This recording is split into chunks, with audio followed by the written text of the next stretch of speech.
Hello students, मैं हूं गुंजन एरन और आज विषय भौतिक विज्ञान में हम चैप्टर 4 गतिमान आवेश और चुंबकत्व मूविंग चार्ज एंड मैग्नेटिज्म से चैप्टर की शुरुआत करने वाले हैं, जिसमें हमारा पहला टॉपिक है चुंबकीय क्षेत्र की अभिधारणा, कॉन्सेप्ट ऑफ मैग्नेटिक फील्ड। चुंबकीय क्षेत्र के बारे में क्या क्या अभिधारणाएं हैं, चुंबकीय क्षेत्र किसे कहा जाता है।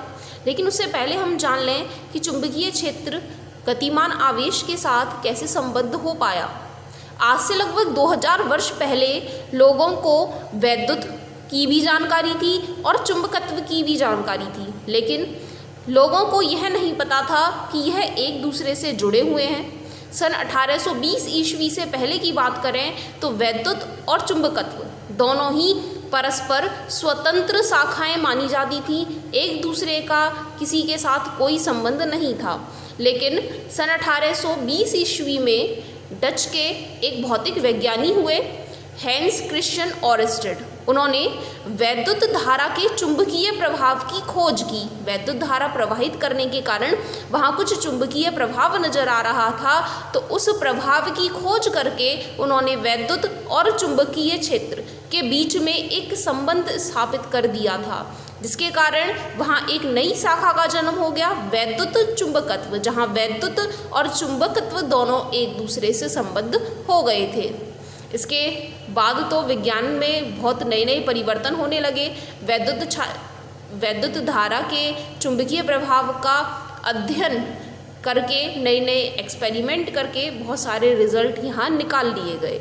तो सबसे पहला है चुंबकीय क्षेत्र की अभिधारणा।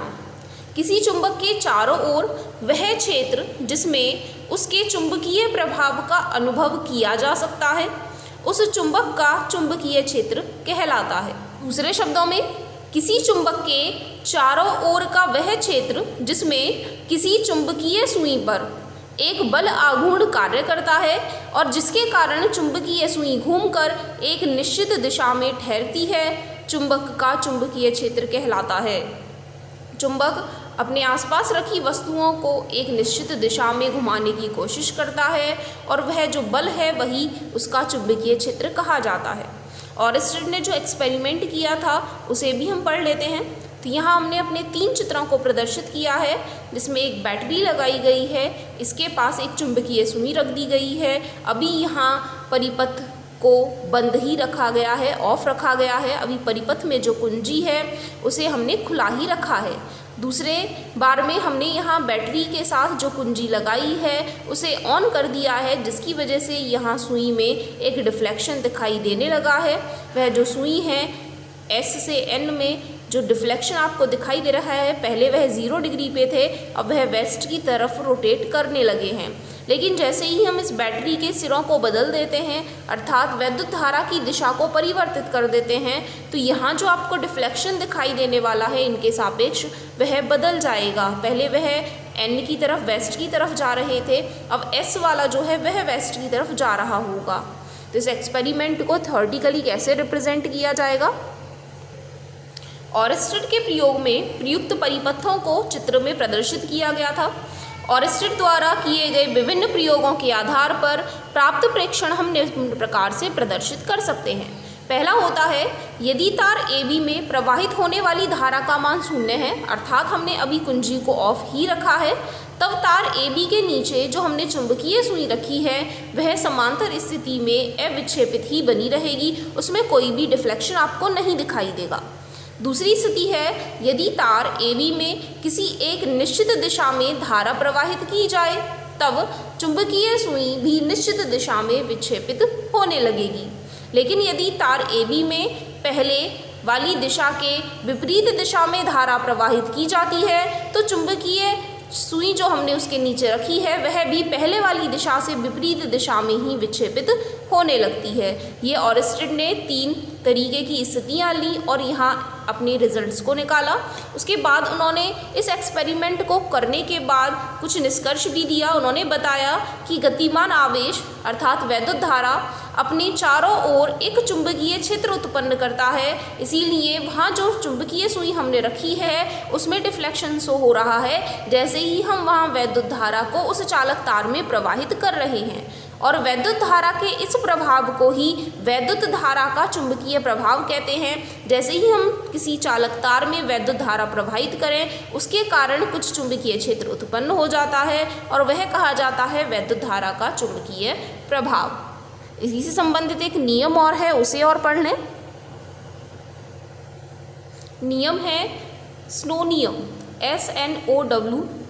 इस नियम के अनुसार यदि किसी धारावाही तार में दक्षिण ध्रुव से उत्तरी ध्रुव की तरफ धारा प्रवाहित की जाती है, एक चालक तार लिया गया है, यदि उसमें वैद्युत धारा की दिशा को हम देखें तो वहाँ दक्षिण ध्रुव से उत्तरी ध्रुव की तरफ धारा प्रवाहित हो रही है। जो भी हमने चुंबकीय सुई रखी है उसका उत्तरी ध्रुव जिस तरह से धारा प्रवाहित होनी शुरू हो रही है वहाँ रखा गया है दक्षिणी ध्रुव को, और जिस दिशा में जा रही है वहाँ उत्तरी ध्रुव को प्रदर्शित किया गया है।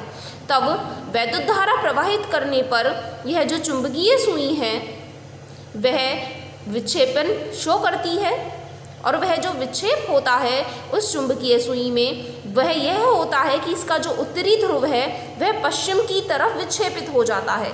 प्रारंभ में यह सुई इस दिशा में होती है, लेकिन जैसे ही ऊपर रखे वैद्युत तार में धारा प्रवाहित की जाती है तो यह सुई विक्षेप प्रदर्शित करने लगती है, और इसकी जो निडल है नॉर्थ वाली वह वेस्ट की तरफ मोशन करने लगती है। तो ये होता है हमारा SNOW नियम। इसे ऐसा क्यों कहा जाता है? यदि हम अपने इस नियम को इंग्लिश में पढ़ें तो वहाँ से इस नियम का नाम स्नो निकाला गया है। If the current is flowing in an electric circuit, हमने वही लिखा है यदि किसी तार में धारा प्रवाहित हो रही है from south to north, south का मतलब होता है दक्षिणी ध्रुव और नॉर्थ का मतलब होता है उत्तरी, उत्तरी ध्रुव तक धारा प्रवाहित हो रही है तो साउथ का S लिया, नॉर्थ का N लिया, SN हो गया।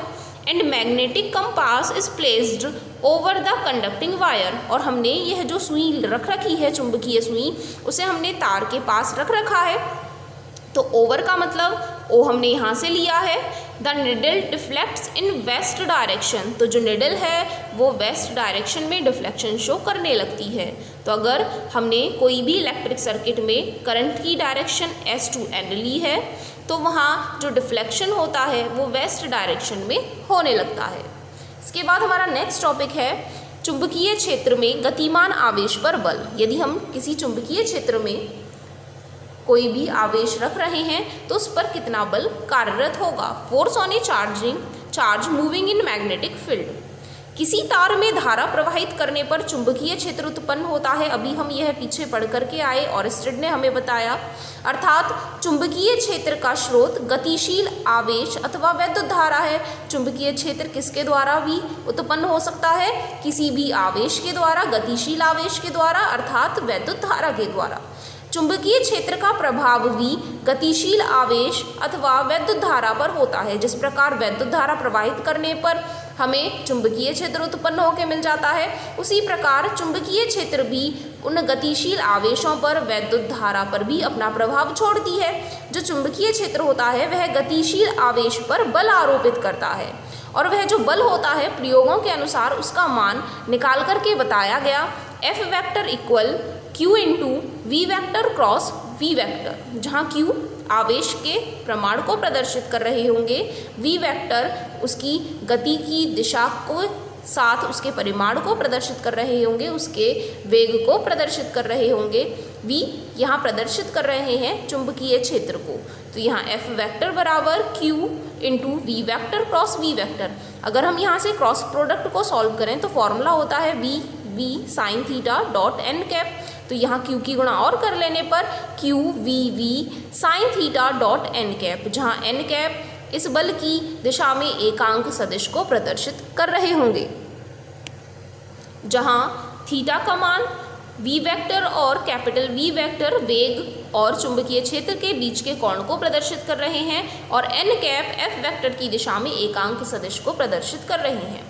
यहीं से हम एक डेफिनेशन और निकालने की कोशिश करें। यदि हम अपने पीछे वाले फॉर्मूले में Q का मान 1 कूलाम, V का मान 1 मीटर प्रति सेकेंड और थीटा का मान 90 डिग्री रख लेते हैं,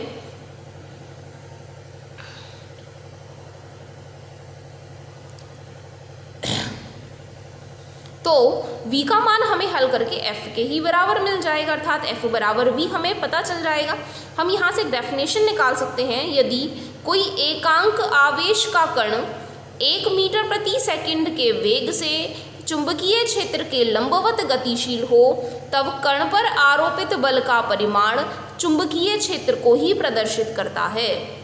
कोई एकांक आवेश 1 मीटर प्रति सेकंड के वेग से चुंबकीय क्षेत्र के लंबवत गतिशील है, तब कण पर आरोपित बल का मान चुंबकीय क्षेत्र को ही बताएगा। F का मान V को प्रदर्शित कर रहा होगा। चुंबकीय क्षेत्र को हम और भी कई नामों से जानते हैं। चुंबकीय क्षेत्र को चुंबकीय क्षेत्र की तीव्रता भी कह सकते हैं, चुंबकीय फ्लक्स घनत्व भी कह सकते हैं, चुंबकीय प्रेरण सदिश भी कह सकते हैं। ये सारे नाम चुंबकीय क्षेत्र को ही प्रदर्शित करके बताते हैं। इसके बाद चुंबकीय क्षेत्र का मात्रक हम कैसे ज्ञात करके बताएंगे। तो अभी हमने जो पीछे फॉर्मूला पढ़ा है, यदि हम यहाँ से चुंबकीय क्षेत्र B का मान निकाल लेते हैं तो हमें मिलेगा F/QV sin थीटा। मात्रक निकालने के लिए F का मात्रक न्यूटन, आवेश का मात्रक कूलाम, वेग का मात्रक मीटर प्रति सेकंड और साइन थीटा एक विमाहीन मात्रकहीन राशि होती है, इसीलिए इन सभी को हल करने पर S ऊपर जाएगा तो न्यूटन सेकंड प्रति कूलाम मीटर। साथ ही इनका एक दूसरा मात्रक और होता है न्यूटन प्रति एम्पियर मीटर। यदि हम C/S अर्थात Q और यहाँ T Q/T प्रदर्शित करते हैं I को, यदि इन दोनों के मात्रक को I के मात्रक एम्पियर से बदल देते हैं तो C/S को यहाँ से हटा देंगे, यहाँ बचेगा न्यूटन प्रति एम्पियर मीटर। ये दोनों ही मात्रक होते हैं हमारे चुंबकीय क्षेत्र के लिए। यदि हम SI मात्रक की बात करें तो चुंबकीय क्षेत्र का SI मात्रक होता है टेस्ला, जिसे हम वेबर प्रति मीटर स्क्वायर कहते हैं। चुंबकीय क्षेत्र का SI मात्रक टेस्ला, जिसे वेबर प्रति मीटर स्क्वायर से प्रदर्शित किया जाता है। और CGS पद्धति में यह मात्रक गॉस होता है, जहाँ गॉस बराबर होता है मैक्सवेल बटे कूलाम मीटर स्क्वायर के। इसका विमीय सूत्र mL0T-2A-1 होता है। चुंबकीय क्षेत्र के SI मात्रक और CGS मात्रक में संबंध होता है, 1 टेस्ला बराबर होता है 10⁴ गॉस के और 1 गॉस बराबर 10⁻⁴ टेस्ला के। चुंबकीय बल की जो दिशा होती है, जो दिशा होगी चुंबकीय बल की दिशा के मान को यदि हम ज्ञात करना चाहें तो वेग V वेक्टर और चुंबकीय क्षेत्र V वेक्टर दोनों के ही अभिलंबवत होती है, क्योंकि फॉर्मूले में वहाँ जो लिखा होता है वह V vector cross V vector होता है F में, तो इसीलिए इसकी जो दिशा होती है दोनों के ही अभिलंबवत होती है। और इसी की दिशा ज्ञात करने के लिए हम फ्लेमिंग के बाएं हाथ के नियम को इस्तेमाल करते हैं। अब ये फ्लेमिंग के बाएं हाथ का नियम क्या है, इसे भी एक बार पढ़ लें। इस नियम के अनुसार अपने बाएं हाथ की तर्जनी, मध्यमा तथा अंगूठे को इस प्रकार फैलाइए कि ये तीनों एक दूसरे के परस्पर लंबवत हों। तो यदि आप अपने उल्टे हाथ की तर्जनी, मध्यमा और अंगूठे को इस प्रकार फैलाते हैं कि यह एक दूसरे के लंबवत हो जाते हैं। आप देख रहे हैं इस स्थिति में यह एक दूसरे के लंबवत हैं। इन दोनों के बीच में भी 90 अंश का कोण है, इन दोनों के बीच में भी 90 अंश का कोण है और इन दोनों के बीच में भी 90 अंश का ही कोण बन रहा है। तो यदि यह तीनों एक दूसरे के परस्पर लंबवत होते हैं, यदि हमारी तर्जनी चुंबकीय क्षेत्र की दिशा को प्रदर्शित कर रही हो, मध्यमा चालक में प्रवाहित वैद्युत धारा की दिशा को प्रदर्शित कर रही हो, तो हमारा अंगूठा जिस भी दिशा में होगा वह चालक पर लगने वाले बल की दिशा को प्रदर्शित करके बता रहा होगा। यहाँ जो हमारी पहली उंगली होती है जिसे हम तर्जनी कहते हैं, वह चुंबकीय क्षेत्र की दिशा में हम स्थापित करेंगे, अपनी मध्यमा को प्रवाहित वैद्युत धारा की दिशा में स्थापित करेंगे, तब हमारा अंगूठा जिस भी ओर दिशा कर रहा होगा वह उस चालक पर लगने वाले बल की दिशा को बता रहा होगा। यह होता है फ्लेमिंग के बाएं हाथ का नियम। यहाँ भी प्रदर्शित किया गया है चुंबकीय क्षेत्र को। यदि यहाँ तर्जनी चुंबकीय क्षेत्र की दिशा में है, मध्यमा वैद्युत धारा की दिशा में है, तो अंगूठा बल की दिशा को प्रदर्शित करके बताता है। इसी के साथ अभी जो हमने पीछे फॉर्मूला पढ़ा F=BQV sin θ.n, उसके लिए कुछ विशेष स्थितियां हैं।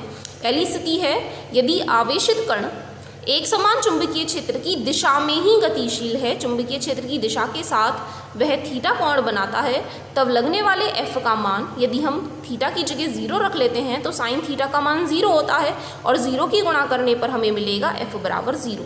अर्थात यदि चुंबकीय क्षेत्र की दिशा में कोई भी आवेश गतिशील है तो उस पर कोई भी चुंबकीय बल कार्य नहीं करता है। सेकंड स्थिति होती है यदि आवेशित कण एक समान चुंबकीय क्षेत्र की दिशा के लंबवत गतिशील है, उसके साथ थीटा कोण बना रहा है, तब F का मान फिर से थीटा की जगह 90 रख लेने पर साइन थीटा का अधिकतम मान 1 होता है जब 90 हम रखते हैं, तो इसीलिए F का मान जो हमें मिलेगा PQV वह भी अधिकतम चुंबकीय बल ही कहा जाएगा। थर्ड होता है यदि आवेशित कण एक समान चुंबकीय क्षेत्र में स्थिर रखा हो। स्थिर रखे रहने का मतलब है अब वह गतिशील नहीं है, आवेशित कण गतिशील नहीं है अर्थात उसका वेग 0 के बराबर है।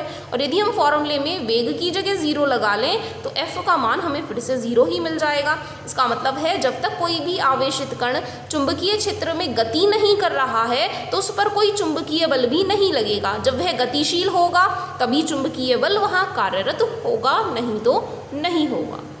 तो अपनी आज की इस वीडियो में इतना ही। हम अपनी आगे की वीडियो में बात करेंगे लॉरेंज बल और भी आगे। तो अपनी आज की इस वीडियो में इतना ही। धन्यवाद।